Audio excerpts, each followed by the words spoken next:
Welcome to Not Milk Never Milk. Subscribe if you're lactose intolerant. You start by making the environment safe. Secure or remove phones, cash, substances, or other triggers so temptation isn't within reach. Once done, use a quick 5-4-3-2-1 grounding exercise to anchor your senses for 1 to 3 minutes.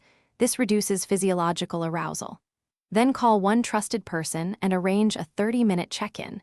Speaking aloud shifts focus and creates accountability. Do these steps now, not later, because immediate containment buys you time. You now move into structured coping. First, 2 minutes of paced breathing to lower stress. Next, get moving, walk or do light exercise for 15 to 20 minutes to change body chemistry and interrupt cues. Once moving, reach out to a sponsor, friend, or clinician and state your need clearly. Scripts help. Then activate a planned distraction for 20 to 40 minutes, hobbies, chores, or a support group meeting. Make sure to consult and update your written relapse plan and contact list so each step is mapped out. You finish by stabilizing.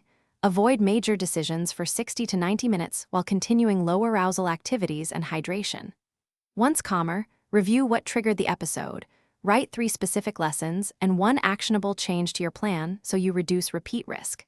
Make follow-up contact with your support network and schedule a professional session within 72 hours. If things go wrong and you relapse, prioritize safety. Seek medical care if needed. Call crisis or emergency contacts immediately and notify your support person without delay.